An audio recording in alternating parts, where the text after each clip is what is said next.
How do you intentionally build a life you can enjoy? What if happiness isn't something you just stumble into, but something you can practice every day? My guest today, Cary Gutin, believes just that. I do have to say, we did have a few technical difficulties with this episode with the audio. If there are a few rough spots or it doesn't line up perfectly, that's definitely why. I also want to give a huge thank you to Cary for being so patient, flexible, and just understanding with the difficulties in the recording, considering a lot of the conversation has to do with choosing optimism and dealing with life's challenges. Cary was the perfect guest to have on dealing with all of this stuff. So in this episode, we talk about how happiness is a choice that can be practiced, even though it's not always easy, how stepping outside of your comfort zone builds confidence, and how disconnecting from constant stimulation might be one of the best things you can do for your mental health. This is going to be an episode that you're going to enjoy. All right, let's get into it.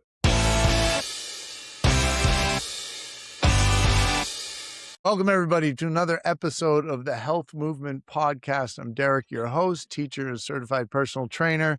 And I have an awesome guest with us today who I'm very excited to talk to. But before I introduce her, I just want to reiterate, as always, we are not doctors. So before you go changing any programming, nutrition, or anything else you get from this show, please consult with your physician. All right, now that that's all out of the way, I would like to introduce Cary Gutin, who is, according to her tagline in her Instagram bio, delusionally optimistic, a marathoner, modeling, and music. Cary, thank you so much for Yes, joining sir. us. Oh my gosh. Well, thank you for having me. I feel so honored that somebody reached out to do something like this. Yeah, well, honestly, some of your reels popped up and you just seem to enjoy life. You've got the health down, you're active, you're social, you're happy, and that's really what we're all trying to get out of life. So I figured what better person to get on the show than someone who seems to have it all figured out. Absolutely. So why don't we just dive right in? And just how did you get started with this sort of lifestyle of yours? Is this how you grew up with this sort of just kind of a happiness and a zest for life? Was that how you were raised, or is this just something that's evolved?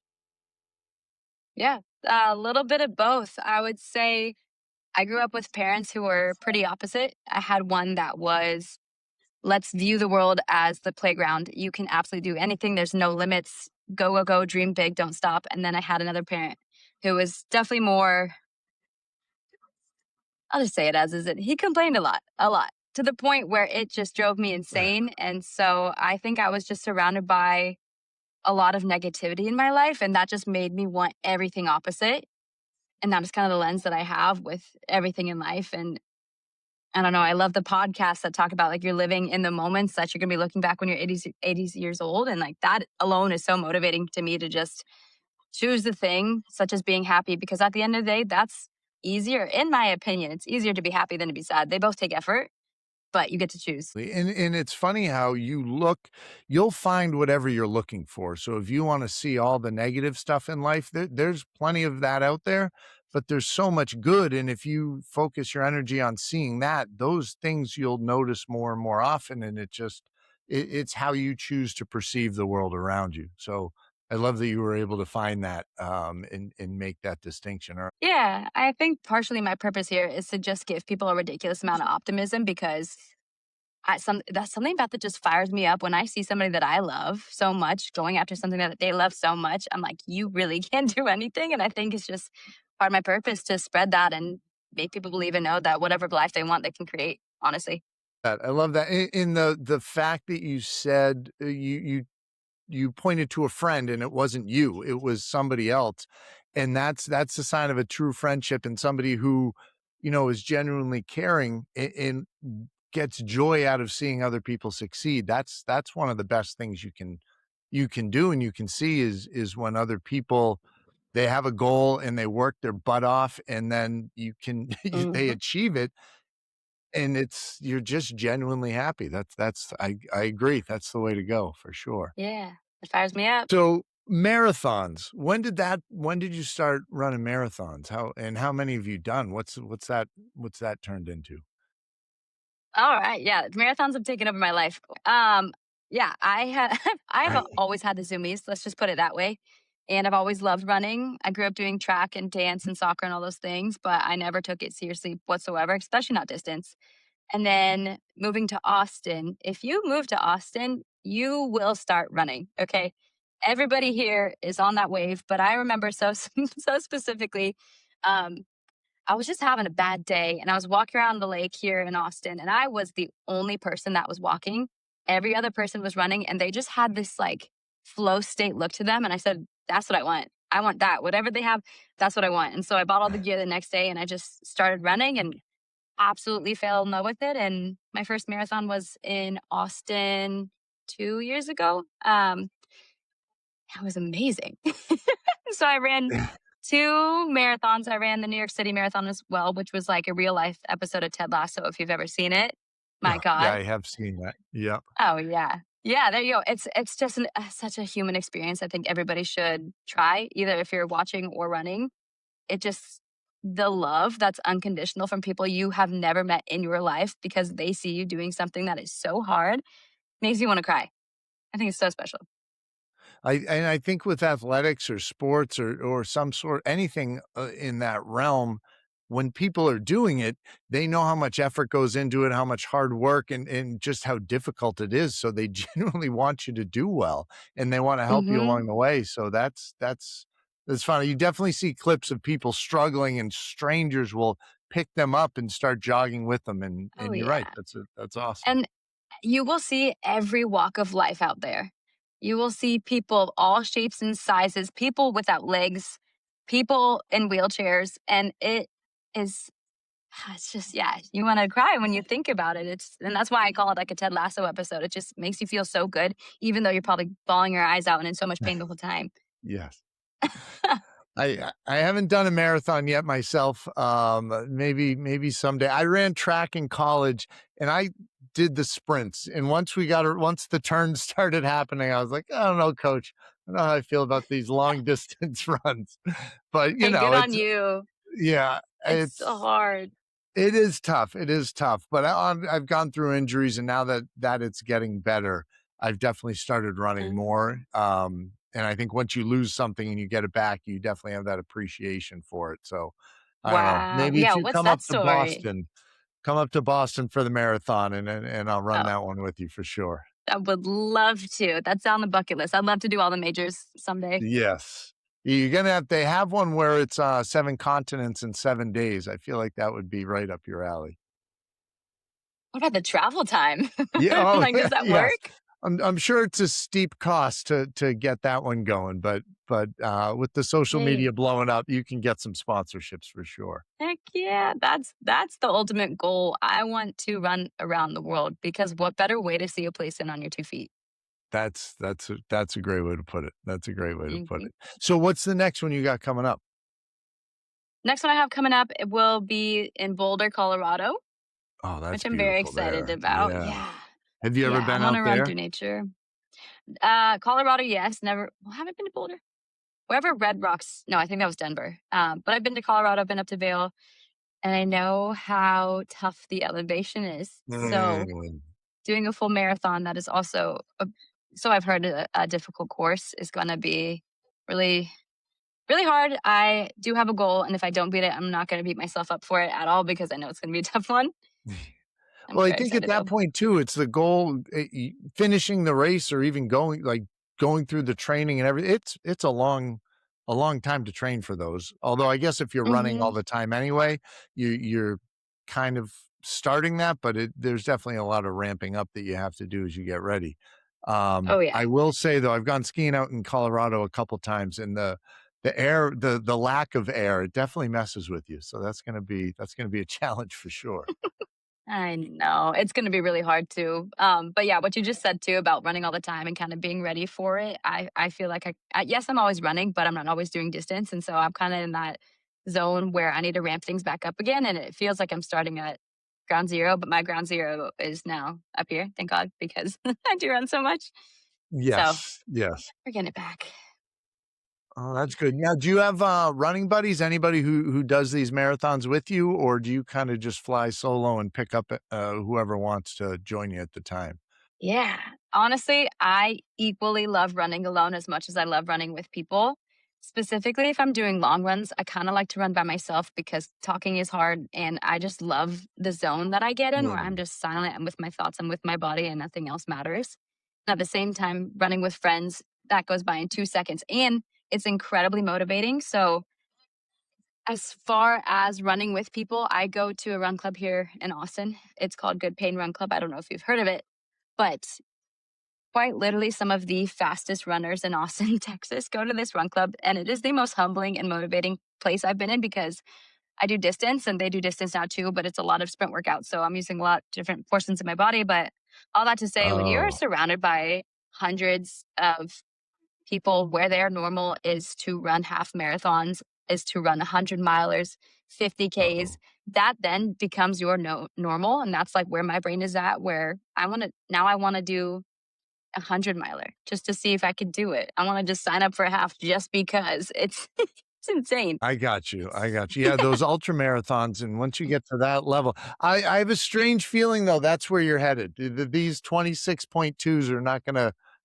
do it for you forever. I feel like you're gonna have to start pushing yourself, and you'll find new things like that. I will say, though, the group makes a huge difference. I just started at a new I'm at a couple different gyms, but there's a group of guys that will go back for, like, a second workout, and it's all, like, partner stuff where, one person is doing farmer's carries around the gym while the other person is doing, dips, and another person's doing squats, and you can't stop till the person gets back from the farmer's carry, and you kind of rotate through, and you start it and you're like, this is gonna suck. But you deep down, you're gonna love every second of it too. So it's that group mentality definitely helps you out quite a bit. Is that what you prefer, to work out in groups? Depends. I think it's kinda like you. There are times where I just wanna put my headphones on and kinda just get lost in what I'm doing, and then other times I like the group mentality and, pushing each other and kinda doing it that way. So I don't know, it depends on my mood.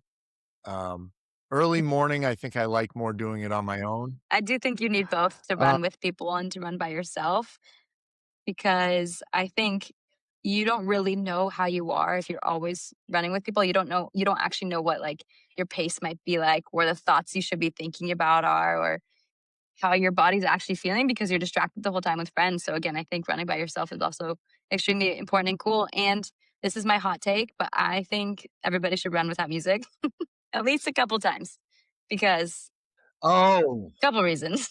One, yes, this is my hot take. But first I would love reason to for hear that the is if you reasons. are, yeah, if you're running to music that you really love, your heart rate is going to skyrocket. Okay. It's already going to be so much harder to run because of that fact with science and your heart. But the other thing too, again, and something that I preach a lot is we're so distracted all the time. There is so much stimulation Yeah, happening 24/7.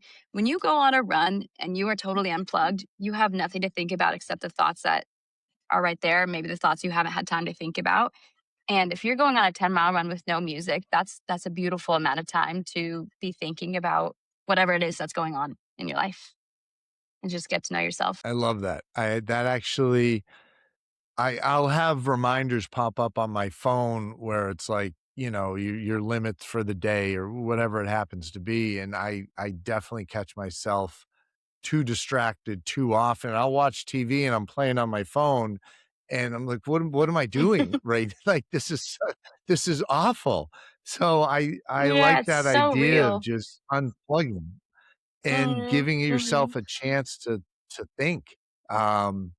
Which I forget the comic's name, but he was talking about mindfulness and I grew up in the '80s and '90s, and he was like, before we had phones, mindfulness was all we had. You'd sit on a bus and you'd watch the condensation like drip down the window, hoping the droplets of condensation would hit each other as they're going. That was what you would do. You just like stare out the window, you do Mhm. that, you'd think, and now it's I don't know. I think we're just trapped in a never-ending loop of stimulus, and it's you're right, it's not good.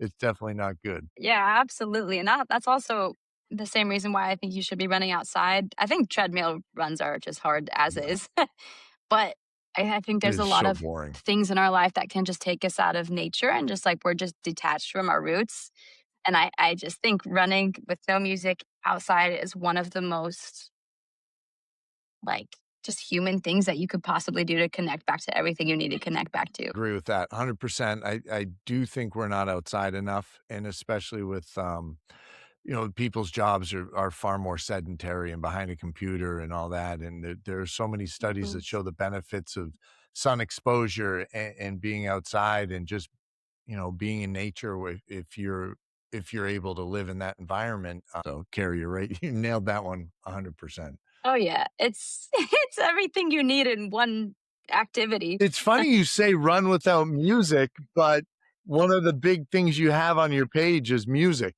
marathons, modeling, and music. So I know. so what's the music aspect of your life? Wow. So music is the reason why I am who I am today. I work in the music industry. I just connect with music and dance on a level that I don't know, just steers my life, to be honest with you. And I know it is ironic that I really preach no music when you're running because I kind of like the separation too. And it's kind of goes with everything too. If you have too much of something, you stop appreciating it. So and I really do listen to music all the time. So Yeah, running is the only time that I'm not.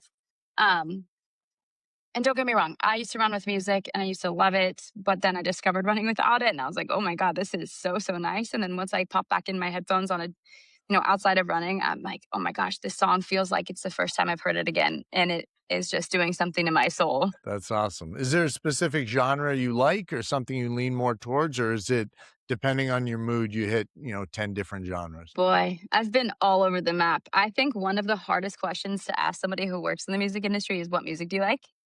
And I know that's also ironic, but you really learn to love the craft and art of everything. And what I mean, yeah, I've been all over the board. I would say most festivals I've gone to are EDM.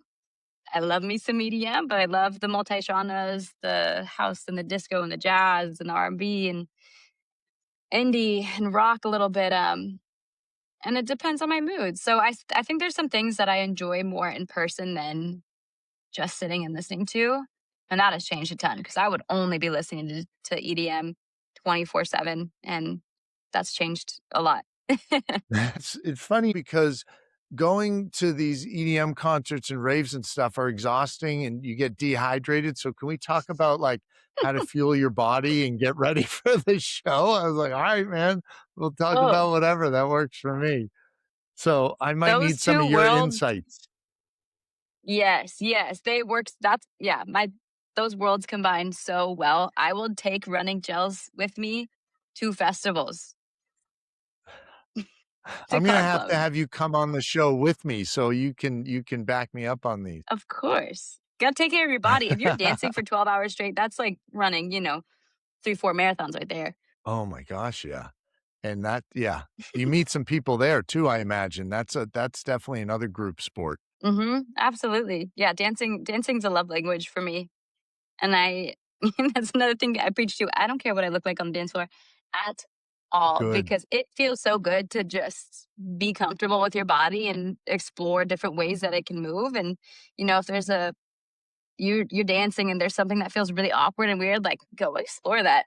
It's yourself. No Yeah. one if people are gonna look and stare and laugh, whatever. Whatever.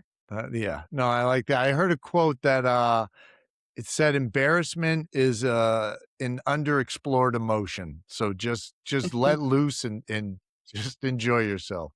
I like that. I like that. Absolutely. It's tough to pick a specific genre because 'cause you've got this wide range and you kind of appreciate the talents that people have, even if it might not be in your favorite style of music. And I Mhm, was trying to get across to my students what hard work and like actual talent looks like. And you might not like whatever it happens to be, but you can appreciate the hard work and talent that goes into it. And I'm not sure if you saw it, but there's a drummer named Chad Smith from the Red Hot Chili Peppers, and he was on a podcast and they played him a mhm. song and they took the drums out of it and just had the rest of the song playing. And he's listening to it. He goes about 15 seconds, 20 seconds into it, and he starts nodding. And then he plays the drums on the song. first time ever hearing it, and it was phenomenal. And I had to show the kids, and he's hitting these Wow. notes and rhythms, and the timing was flawless. And it was just so impressive to see somebody at that level and that much talent. So I'm like, all right, guys, see, you got to work hard, and then you can just kind of enjoy yourself and just let loose. But it's cool. Yeah, It's cool to see. absolutely. Yeah. That's incredible, and I think talent just ties back into being so self-aware of what you're capable of. Like that drummer example you just brought up too, that man's probably spent so much time alone drumming and listening to music and Oh yeah. just, yeah, being Yes. so in tune with that. And it's nice seeing the people, and not to spend too much time on drummers because I know next to nothing about drumming, but to see the way these guys actually play I see a drum and I think hit the middle of the thing, and these guys are just the things that Yeah, they're doing, it's I feel like, I didn't even know that was possible. You see people do the same thing on a guitar and even with their vocals, and it's I don't know. I just I applaud it's people when they get beautiful. to that level where they just put that much time. Oh, it is. That's the right word. It is definitely Yeah. I beautiful. actually It used to is take awesome. drumming. That's a fun fact. Did you really? I How wanted long to did be a that drummer when last? I was young. Oh god, like a year.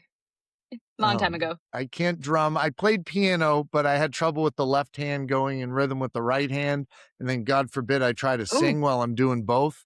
Not that I can sing, but, like, just the coordination, I do not that didn't happen, at all for me. Yeah, my fingers can't even stretch that far. Yeah, well, like, my hands were I was blessed with good sized hands, so I can usually cover the keys pretty well, but it was the coordination that threw me off for sure. Mhm. So what's a typical day like for you? How often are you wake up, you go running, and then work comes in? Like, what's a typical day like look for you, Carrie? Yeah, I'm a morning person through and through. So I get up at 5 every single day so I can give myself 4 hours to do whatever I want before I start work, and what I do for work I also love because like mentioned before, I work in the music industry for festivals specifically, and do marketing, but when I wake up, yeah, it's either going on a run or to the gym and having 4 hours to not rush, to take care of myself, to make a full Mm. breakfast, to enjoy it, to sit and just be before I start doing work for somebody else. But yeah, right now I am training for a marathon, so I'm running about 3 to 4 days a week and I really enjoy having my mornings be very social because I'm just with a different breed of human when I'm at 6:30 a.m. run clubs with these Austin runners. It's so motivating, like I said before. Yes. And then yeah, working It throughout the it week, and it does take a special kind of crazy to get up. I'm an early guy too, and it's the same group at the gym every morning. And you kind of appreciate how nuts everybody is to consistently get up at that hour. But oh I yeah, don't even set an alarm on the weekend anymore, and I'm up, and that's just the way it is now. I'm also getting up there in age, so I think that probably has something to do with it hmm too. I think it's a great thing. I mean, people are productive at extremely different times of the day. My boyfriend, for example, he is a night owl. He's most productive anywhere from 9 p.m. to 2 a.m. And I'm totally the opposite. But I Oh also god. made myself become. I know.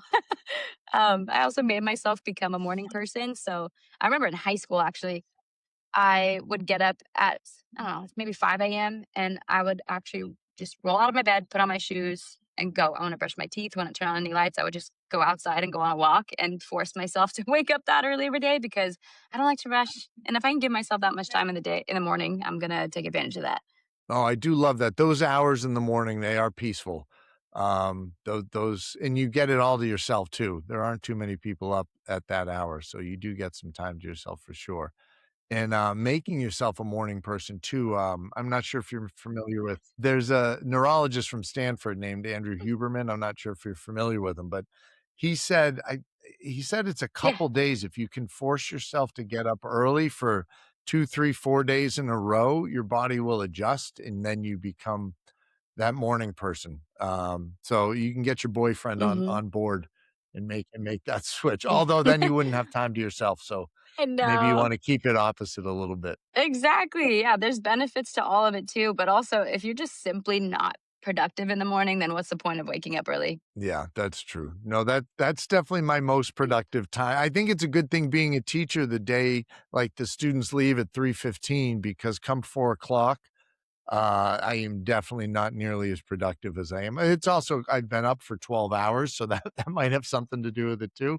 But yeah, no, you're definitely right on that one. Mhm. Well, Carrie, I appreciate you taking the time. I want people to be able to reach out and kind of follow your marathons and everything else and your lifestyle. Is what's the best way for people to follow you and reach out to you? Yeah. Well, thank you for even putting that out there too. I would say through Instagram for sure. So just my name at Cary Gutin. Would love to meet some people online too. If you guys live in Austin and you bump into me on the trail, please say hi. Definitely, definitely, and I'll let my buddy know that you're an EDM person, and you can send Through and some through. love their way too. Awesome. Yeah. Awesome. Well, Carrie, thank you so much. Yeah, you too. You too. Sounds Thank good. you. And thank you everybody for taking the time to listen, and we will catch you in the next one.